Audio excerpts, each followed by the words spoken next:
La Segunda Guerra Mundial. Eventos, personajes, tecnología. Le doy la bienvenida a nuestro episodio del día de hoy. Episodio 135, el día de, primera parte. Muchas gracias a mis oyentes por su compañía. Como usted sabe, yo grabo 3 episodios y luego tomo una semana para descansar. Esta vez tomaré 2 semanas, ya que la semana entrante, este episodio se publica el 25 de mayo, es mi cumpleaños. Ese día es feriado en los Estados Unidos de América y he pedido vacaciones para ir con mi familia de paseo. Ni Churchill ni Stalin están invitados, por lo que planeo hacer de todo menos leer cosas de esta guerra. Me alegra mucho ir de paseo por primera vez desde que me declararon libre de cáncer y con la presencia de todos mis muchachos. Les guardaré pastel, pero como no lleguen hasta el miércoles, me lo como. Como siempre, gracias por acompañarme. Empezamos nuestro episodio.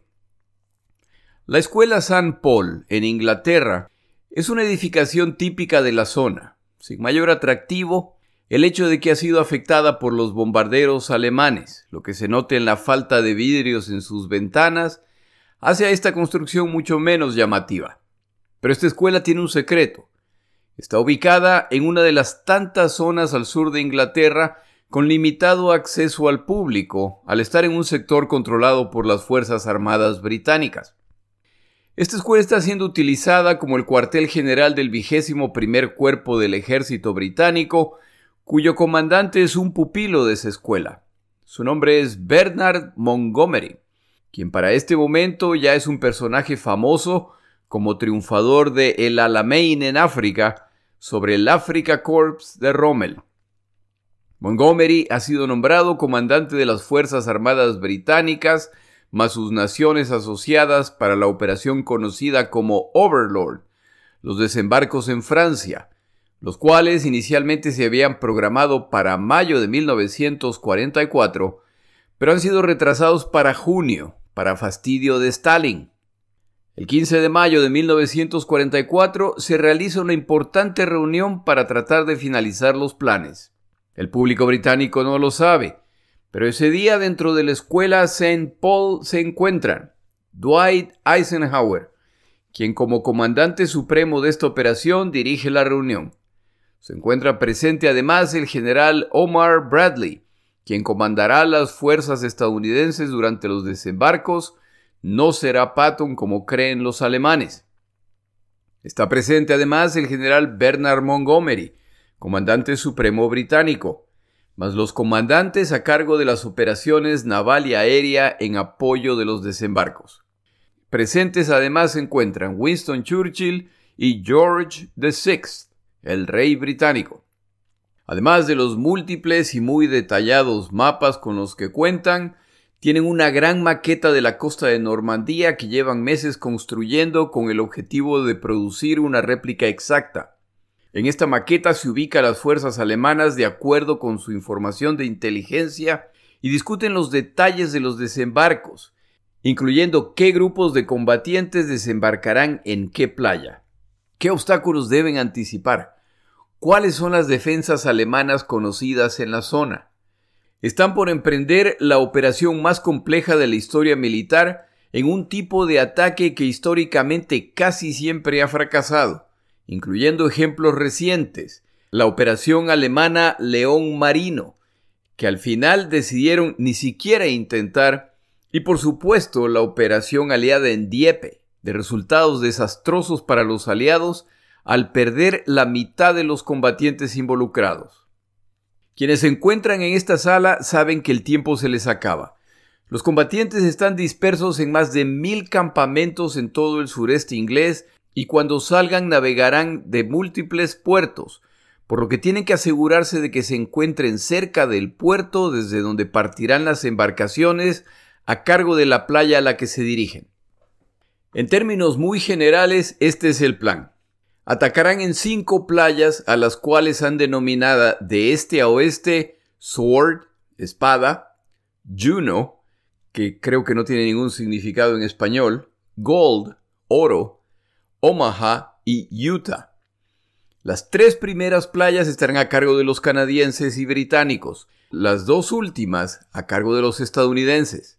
La costa en el área de desembarco suma aproximadamente 80 kilómetros y el objetivo es que al consolidar las cabezas de playa, las distintas fuerzas avancen para juntarse con las otras y desde ahí proceder hacia París en este amplio frente.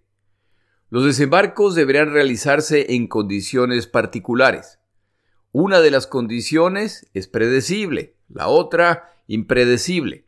Los alemanes creen que lo más probable es que los aliados desembarquen con marea alta, a fin de reducir la distancia que quienes desembarcan deben cubrir para iniciar los ataques.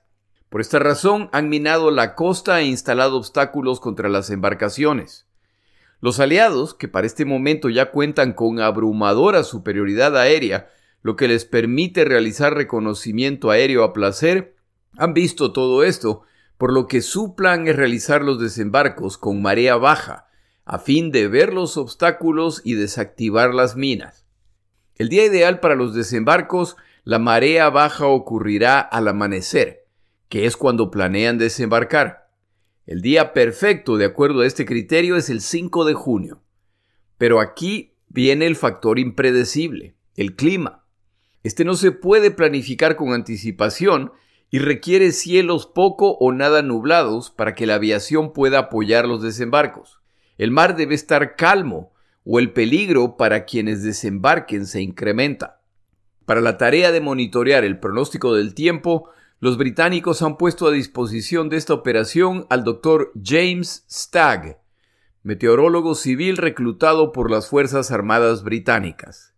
Desde abril, Eisenhower ha ordenado a Stagg y a su equipo que preparen pronósticos del tiempo para los 3 días siguientes. Este reporte debe ser entregado el lunes y Eisenhower tiene otro grupo a cargo de revisar las predicciones de Stagg y preparar cuadros mostrando su precisión. Tras meses de monitoreo, están convencidos de que el hombre sabe de lo que habla, pero Eisenhower tiene también su propio equipo de meteorólogos. Es importante que los desembarcos se realicen ese día, como se le ha prometido a Stalin. Tras la última postergación, la de mayo a junio, el embajador soviético ha pedido sarcásticamente que le aclaren el significado de la letra D en la operación del día D. En inglés, la palabra para retraso es delay, que empieza con la letra D. El embajador soviético elucubra que el verdadero nombre de esta operación es el día del retraso, pero en clave. Como en otros episodios de este podcast ya hablé de los preparativos para la invasión, en este solo menciono factores adicionales. La Fuerza Aérea va a jugar un papel fundamental, no solamente durante los desembarcos, sino en sus preparativos. Uno de los riesgos muy probables es que en cuanto parta la flota invasora, los radares costeros alemanes los descubran y el tamaño de esta flota no dejará dudas de que se ha iniciado la invasión principal. Estas embarcaciones acercándose seguramente se verían como una gran mancha en el radar. Es por lo tanto importante destruir las instalaciones de radar alemanas en la costa.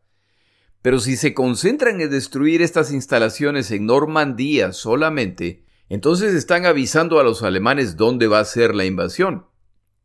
Por esta razón, y como pueden darse el lujo, bombarderos aliados de distintos tamaños se dedican a atacar las instalaciones alemanas de radar en toda la costa europea.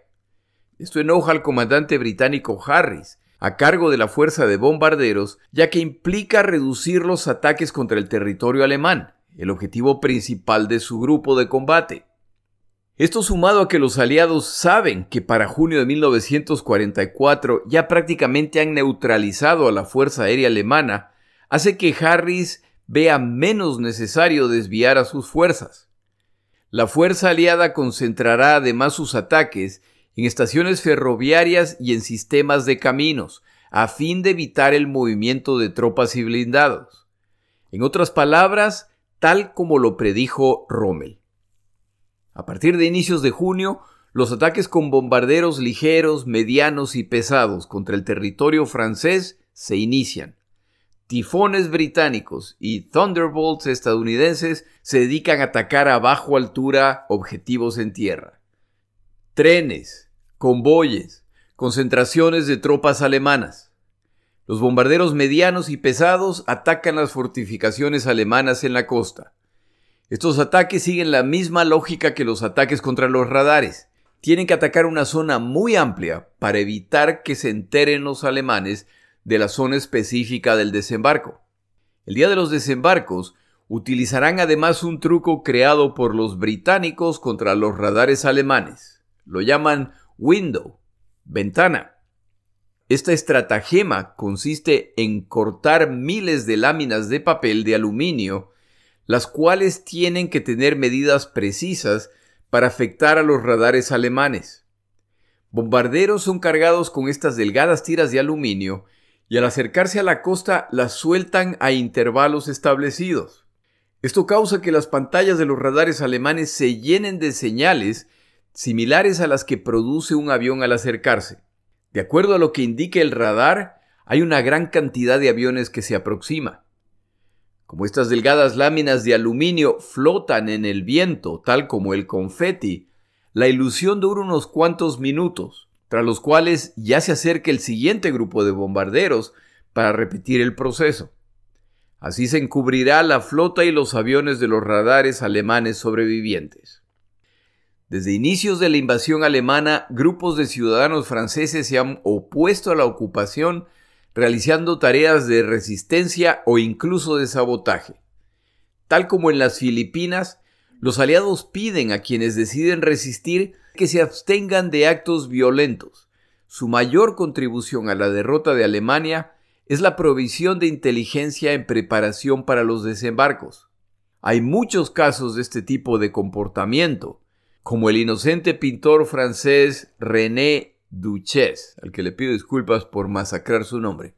Este pintor obtiene el contrato para pintar las instalaciones de la organización alemana Todt, a cargo de la construcción. Mientras realiza su trabajo, roba un juego completo de planes mostrando todos los proyectos de construcción en la costa francesa que va a realizar esta organización. Estos planos al rato van rumbo a Inglaterra.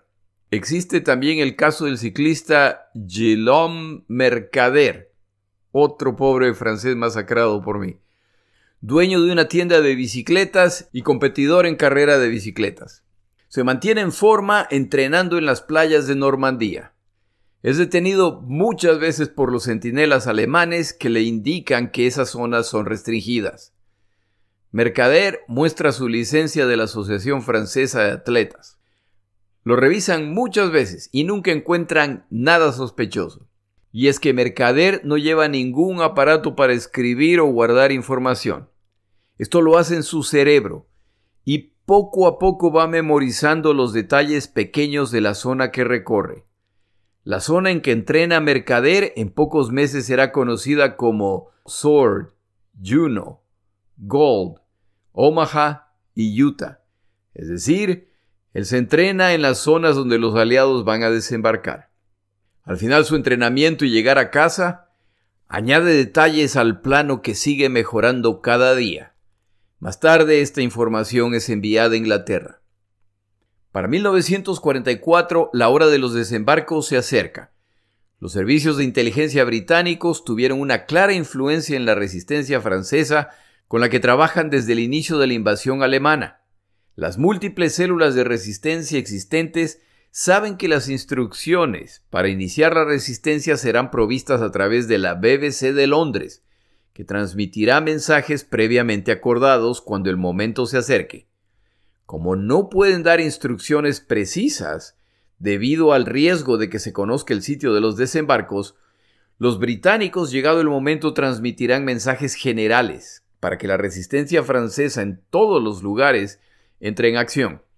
El plan está listo. Hay que confiar en que el factor incontrolable, el clima, colabore cuando llegue el momento. Los desembarcos están planeados, como ya se dijo, para el lunes 5 de junio de 1944, pero el paso inicial es el ataque de las fuerzas aerotransportadas que ocurrirá a última hora del 4, el día previo, y primeras horas del 5.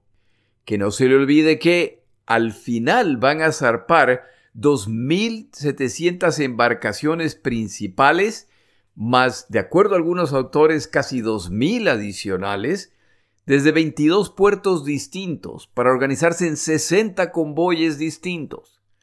Tamaña flota no se pone rumbo a Francia en línea recta y se agrupa en distintos puntos en alta mar. Poner el plan entero en marcha es todo un logro logístico.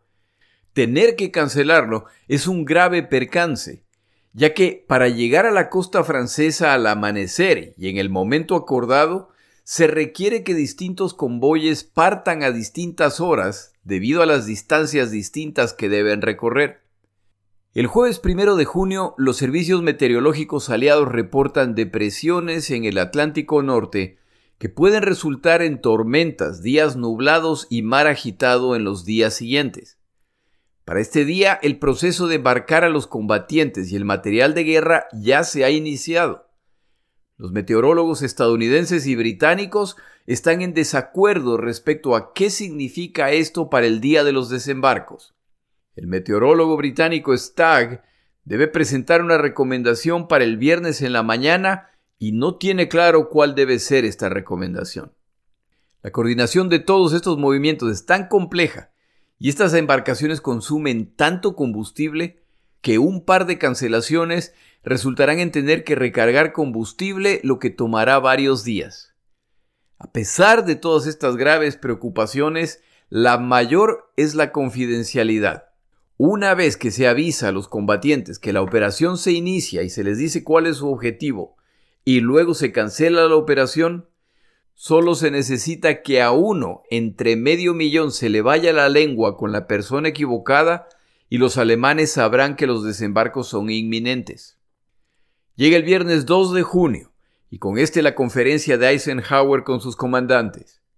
Stagg sabe que debe presentar su recomendación sabiendo que los desembarcos se realizarán en la noche del domingo y que el proceso ya se ha iniciado. La certeza de su predicción será confirmada o negada en 2 días. Durante la reunión solicita horas adicionales para una vez más revisar la información. Ofrece hacer su recomendación para las 9 de la noche. Esa noche, Stagg reporta que basado en la información recibida, el clima está por empeorar, por lo que no será propicio para los desembarcos el 5. Los presentes miran por la ventana y ven un cielo totalmente despejado. Eisenhower pregunta entonces a Stagg respecto al clima para el 6 o el 7. Stagg responde que si responde a esa pregunta estaría simplemente adivinando y ese no es su trabajo. Se cierra así la reunión.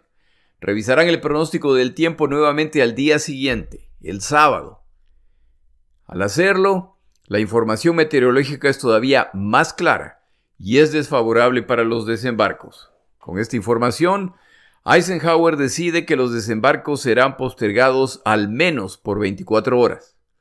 El anuncio se siente extraño, visto que son días despejados y de mar apacible. Se envía la orden de que los convoyes regresen a sus puntos de partida. Ya es domingo, el día previo a los desembarcos, y a lo largo del día las nubes empiezan a acumularse. Los alemanes también tienen su servicio meteorológico y también tienen la información respecto a las depresiones en el Atlántico Norte, que sugiere que varios días de mal clima están por empezar. Esto sumado al hecho de que faltan un par de semanas para la marea alta, convencen a Rommel de que es un buen momento para hacer un viaje corto a Alemania, para celebrar el cumpleaños de su esposa y además para visitar a Hitler y solicitar fuerzas y recursos adicionales. Erwin Rommel viaja a Alemania el 4 de junio de 1944. A lo largo del domingo 4 de junio, Stagg y su equipo siguen monitoreando la información y esa noche Stagg tiene información adicional que presentar a Eisenhower y a su alto mando. Stagg informa: Caballeros, desde mi reporte de ayer, se han producido cambios repentinos y acelerados en el Atlántico Norte, lo que resultará en una pausa en el mal tiempo que será propicia para que la invasión prosiga. La pausa se iniciará el lunes en la tarde. La invasión, por lo tanto, podría proceder el día siguiente, el martes 6 de junio. La pregunta para Stagg es, por supuesto, si está seguro de esto. La respuesta es que no, completamente, pero eso es lo que indica la información. El almirante Ramsey, a cargo de la flota, aclara que si esta predicción resulta errada y se produce una segunda cancelación, la flota no será capaz de realizar un tercer intento en al menos un par de semanas. El comandante Lee Mallory, a cargo de los bombarderos, advierte que, si las condiciones de visibilidad no son ideales, esto impactará a los bombardeos y por lo tanto toda la operación. Eisenhower pregunta a Montgomery, el comandante supremo británico, su opinión, y él responde: procedamos. Para el lunes 5, Stagg tiene información adicional y con confianza afirma que esa pausa en el mal clima se producirá. Nuevamente el mensaje es sorprendente vistas las nubes y el viento en la zona. Eisenhower da la orden de proceder y se continúa el proceso de embarcar combatientes. Eisenhower toma el tiempo para ir a los aeródromos donde se encuentran los paracaidistas que en pocas horas iniciarán los ataques. Quiere pasar tiempo con ellos antes de que salgan rumbo a Francia. Erwin Rommel ya ha previsto que el ataque aliado se iniciará con ataques paracaidistas en la madrugada y el desembarco al amanecer para poder combatir todo el día. Como ya se ha explicado en otro episodio, de acuerdo con la visión de Rommel, es en el momento del desembarco cuando deben buscar derrotar a los aliados. Es la mejor, tal vez la única oportunidad para derrotarlos, por lo que esas primeras 24 horas serán las más importantes. Por esta razón, Rommel se refiere al día de los desembarcos como el día más largo. Antes de continuar, tomamos una pausa.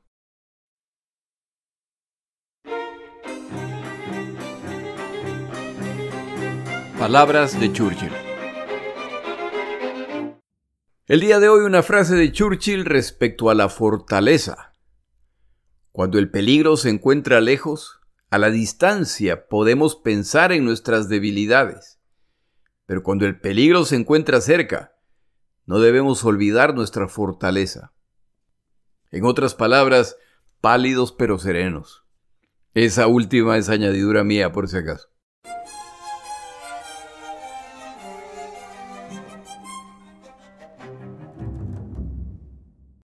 Los desembarcos del día D ocurren finalmente, como ya se mencionó, al amanecer del 6 de junio de 1944.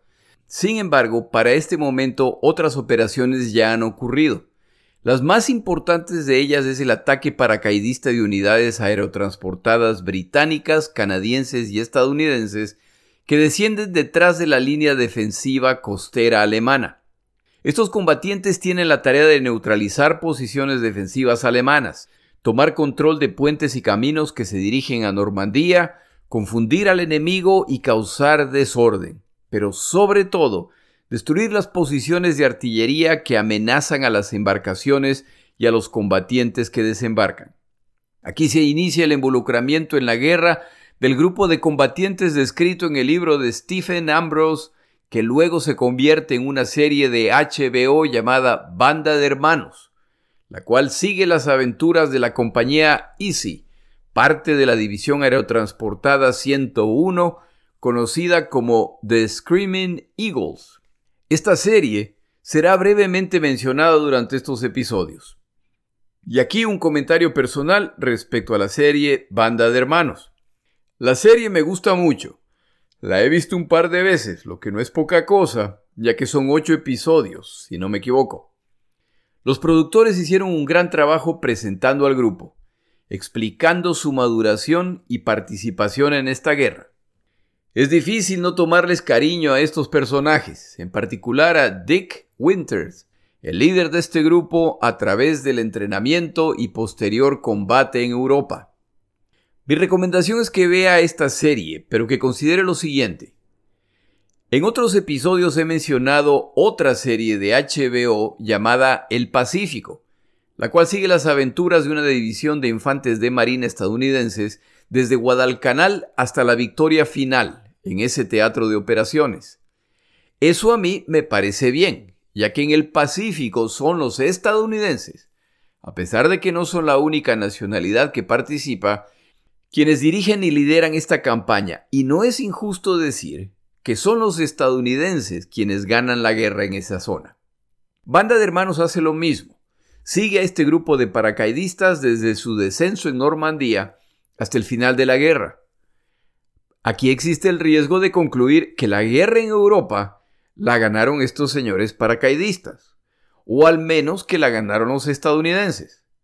La guerra en Europa es mucho más compleja que la del Pacífico en términos de involucramiento de naciones.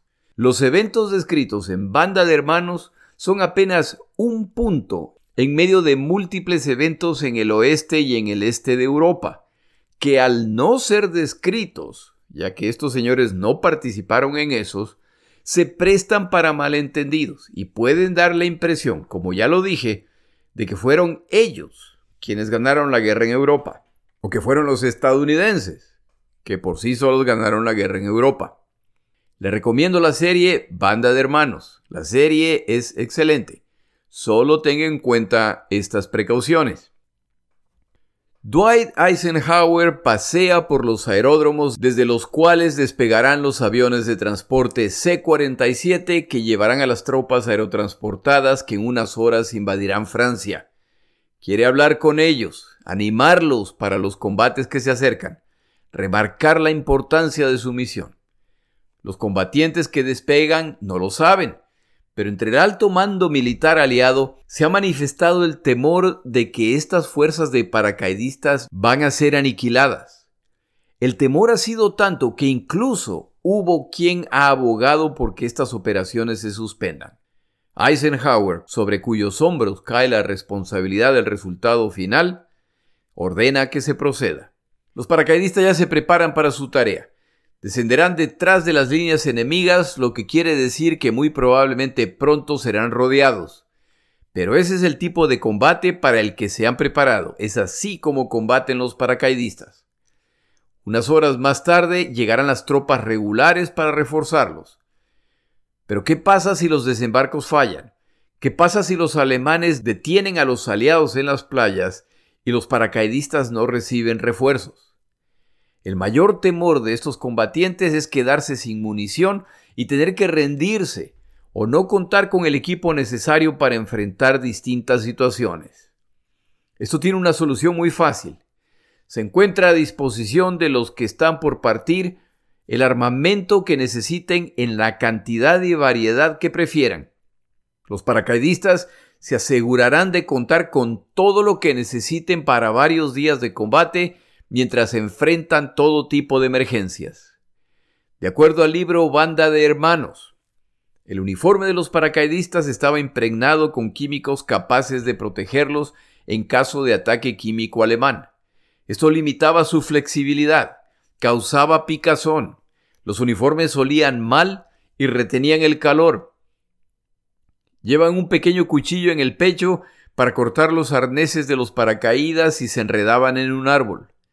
En los grandes bolsillos de sus pantalones llevaban su cuchara, rasuradora, calcetines, pañitos para limpieza, una linterna, mapas, raciones alimenticias para 3 días más una ración de emergencia, chocolate, barras de dulce, café en polvo, azúcar y cerillas. Munición, una brújula, 2 granadas, una mina antitanque, una granada de humo, 2 libras de explosivo plástico para destruir piezas de artillería, 2 paquetes de cigarrillos. Llevan además pistolas calibre 45, cantimplora, su pala, su equipo de primeros auxilios y finalmente su bayoneta. Sobre todo esto se coloca el arnés para los paracaídas. Luego el paracaídas principal y finalmente el de reserva. Alrededor de la pierna izquierda llevan su máscara antigás. Alrededor de la derecha un cuchillo de comando o una bayoneta adicional. Alrededor del pecho llevan una bolsa adicional con ropa interior extra y munición. Algunos añaden tacos de TNT. Aquí se encuentra también su rifle o ametralladora parcialmente desarmada que llevan cruzada sobre el pecho, debajo del paracaídas de reserva. Esto permite tener las manos libres para controlar el paracaídas. Sobre todo esto, llevan un salvavidas y finalmente se ponen el casco. Algunos añaden dinamita adicional, un cuchillo extra, cargadores adicionales de munición. Para colmo, han descubierto un invento británico, las fundas de pierna. Esta es una funda de tela lo suficientemente grande para llevar munición y explosivos adicionales. Se puede incluso meter el pesado trípode de las ametralladoras, implementos médicos, etc. Los más creativos incluyen ametralladoras adicionales, minas antitanque y explosivos adicionales. Estas bolsas tenían un mecanismo que las conectaba al arnés del paracaídas. Una vez que el paracaídas se abría, se podía deslizar la funda con una soga de aproximadamente 6 metros. La idea es que al llegar al piso, la funda impacta primero. El paracaidista entonces se deshace de su paracaídas y saca el contenido de la funda que le ha permitido traer mucho más equipo. Una vez que los paracaidistas ya han escogido todo lo que necesitarán, se dirigen a los transportes C-47 y se sientan a esperar la orden de embarcar. Confían que, a diferencia de la noche previa, la operación no se volverá a cancelar. Cuando llegue el momento de embarcar, hay especialistas que les ayudarán a ponerse todo el equipo para asegurarse de que todo está en orden y que es lo más cómodo posible. A cada paracaidista le dan un pequeño aparato metálico que al aplastarlo produce un clic metálico. Como nota de Jorge, jugábamos con estos pequeños aparatos cuando yo era niño, pero no recuerdo su nombre. Este pequeño aparato puede hacer la diferencia entre la vida y la muerte. Una vez que desciendan en la oscuridad, si notan que hay alguien cerca, deben utilizar este pequeño aparato. Al escuchar el clic, el otro combatiente debe hacer sonar su aparato. Entonces, este debe decir flash, relámpago en inglés, y el otro combatiente responderá thunder, trueno en inglés. Esto muestra que son dos combatientes aliados que se han encontrado en la oscuridad. Si al acercarse un combatiente no hace el clic o no responde a la contraseña, se asume que es un alemán y por lo tanto abrirán fuego. Cada oficial ha memorizado su misión a conciencia, así como la de cada miembro de su batallón. Son capaces de dibujar un mapa de la zona de memoria. A pesar de su misión, se les ha informado que si en el proceso de cumplir sus órdenes ven fuerzas alemanas que se dirigen a las playas, deben atacarlas con todo lo que cuentan, incluso si esto pone en riesgo su misión. Cada minuto de retraso de las fuerzas alemanas puede marcar la diferencia durante los desembarcos. Ese día la cena es magnífica. Además de generosas porciones, hay helado, café en las cantidades que les apetezca. Los más cínicos afirman que los están engordando para el matadero. Pero todos saben que toda esta generosidad solo puede significar que la hora ha llegado. Los paracaidistas se acercan a los aviones de transporte. Poco a poco se ponen su equipo y se sientan a esperar la orden para embarcar. Cuando llega el momento a las 10:30 de la noche, la mayor parte no pueden ni siquiera ponerse en pie debido al peso de todo lo que llevan. Algunos llevan casi su peso corporal entero en equipo extra. Esta noche no habrá cancelaciones y en palabra de algunos de los paracaidistas, el salto de los $10,000 se acerca. $10,000 es el valor de la póliza de vida que cobrarán las familias de estos combatientes en caso de su muerte. Ahora reina el silencio. No hay festejos, cantos triunfales o marciales. El momento ha llegado. Pasadas las 11 de la noche, los C-47 empiezan a despegar. Al llegar a cierta altura, empiezan a buscar a los aviones de su grupo para agruparse en la conocida formación en V o V pequeña, de acuerdo a como le digan en su país. 3 aviones en cada V. Mientras los aviones de transporte se forman para proceder hacia Normandía, los paracaidistas ven desde el aire la flota de miles de embarcaciones que maniobran para sumarse a sus convoyes en preparación para avanzar hacia la costa francesa. Una vista descrita por ellos mismos como sobrecogedora. A la 1 de la mañana ya van en ruta hacia Normandía. El piloto comunica a Dick Winters: estamos a 20 minutos. Esta es la señal para que los paracaidistas se levanten y conecten el cable que abrirá su paracaídas al saltar a los arneses en el avión. Winters va a ir primero. Poco a poco todos se van alineando mientras enciende la luz roja.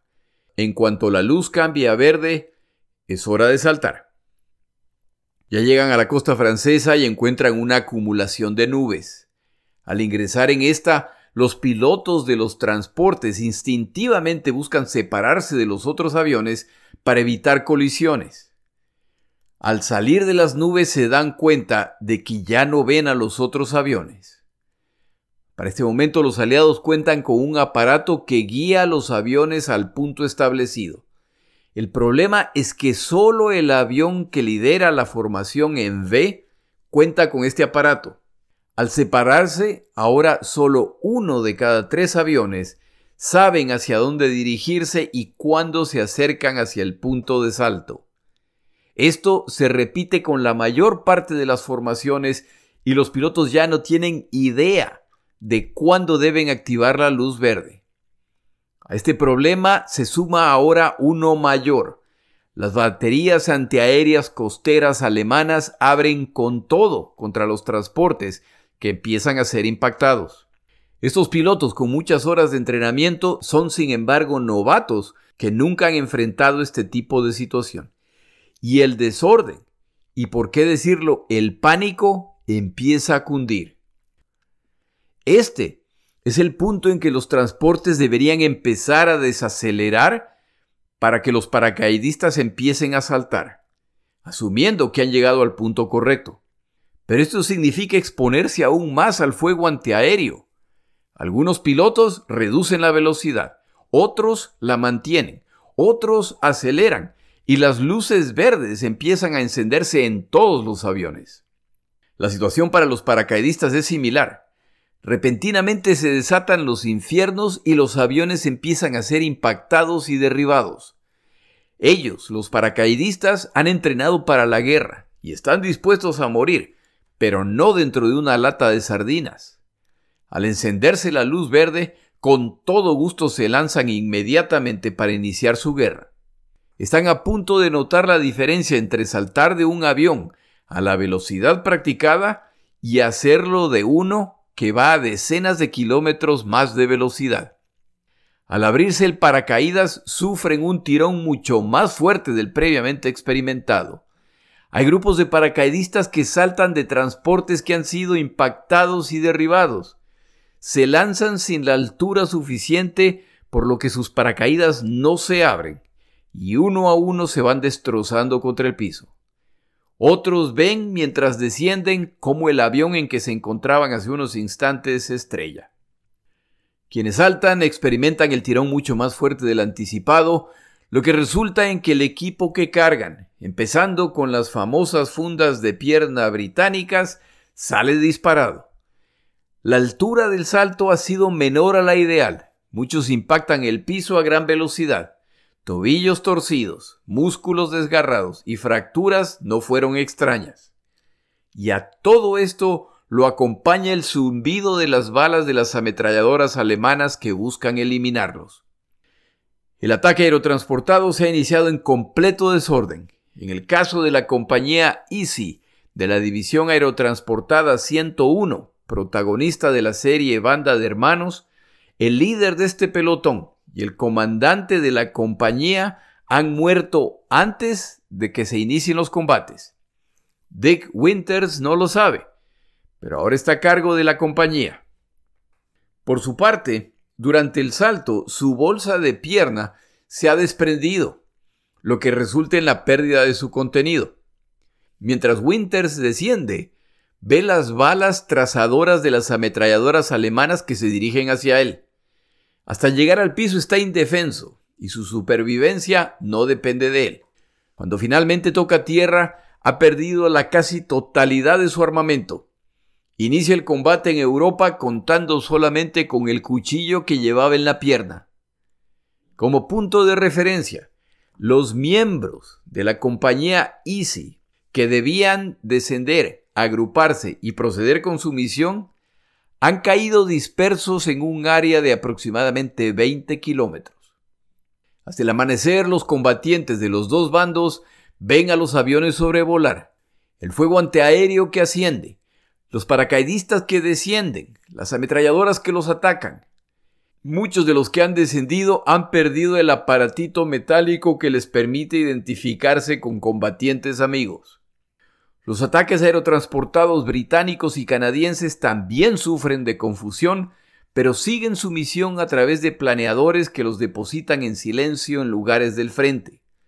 Algunos de estos planeadores se encuentran con los espárragos de Rommel, con desastrosas consecuencias. Pero los ataques se inician y avanzan hacia sus objetivos. Los aliados han iniciado además la operación Titánica, en que 400 bombarderos lanzan monigotes vestidos de paracaidistas que cuentan con un mecanismo explosivo al impactar el piso. Los bombarderos lanzan además las tiras de aluminio que confunden al radar y pequeños equipos de fuerzas especiales descienden para aumentar el caos. El gran desorden de los ataques de las fuerzas aerotransportadas aliadas evitan que grupos de combatientes se formen inmediatamente y además en horas de búsqueda de combatientes amigos que al encontrarse empiezan a operar como una unidad hasta encontrar a la unidad a la que pertenecen. Pero todo este desorden tiene una ventaja inesperada. Los comandantes alemanes en tierra honestamente no tienen la menor idea de dónde se encuentra el ataque principal o si esta es una ofensiva de gran escala. Hay múltiples sectores que reportan estar bajo ataque, pero aparentemente no por grandes cantidades de fuerzas. ¿Son estos ataques simplemente de distracción? Hay sectores que no reportan ataques. ¿Es porque no están siendo atacados o porque han cortado sus comunicaciones? Hay sectores que reportan ataques solamente para descubrir que son monigotes explosivos, no es en realidad un ataque. Y a todo este desbarajuste se suma un factor más. A inicios de junio, la BBC de Londres inserta en sus transmisiones la frase de un poema de Paul Verlaine: los largos suspiros de los violines en otoño. Esta frase se viene repitiendo por algunos días.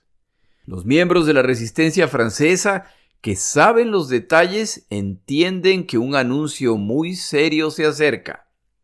En la noche del 5 de junio, la frase se repite, pero con una añadidura: los largos suspiros de los violines en otoño llenan mi corazón de una languidez monótona. Los líderes de la resistencia francesa que trabajan con los británicos saben que se ha acabado el tiempo para calladamente recolectar inteligencia sin realizar actos hostiles. Si planeaban hacer algo contra los invasores, esta es su noche. Se producen más de 1000 ataques, actos de sabotaje contra puentes donde se encuentran las fuerzas blindadas alemanas. Rieles ferroviarios son volados en más de 900 puntos distintos, más múltiples emboscadas contra las tropas alemanas en movimiento. Las líneas de telégrafo y teléfono son cortadas en centenas de puntos distintos.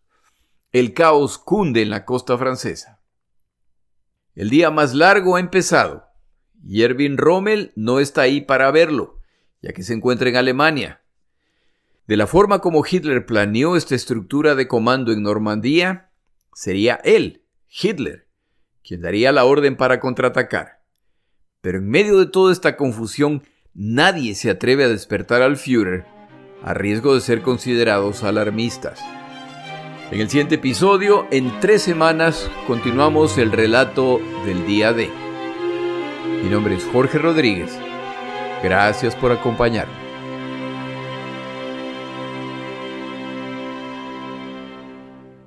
Para información adicional respecto a este episodio, las notas de este podcast, que incluyen la narración de este episodio, así como acceso a resúmenes, videos, documentales y materiales adicionales gratuitos disponibles en el Internet, por favor vaya a Amazon y busque el libro La Segunda Guerra Mundial, Eventos, Personajes, Tecnología.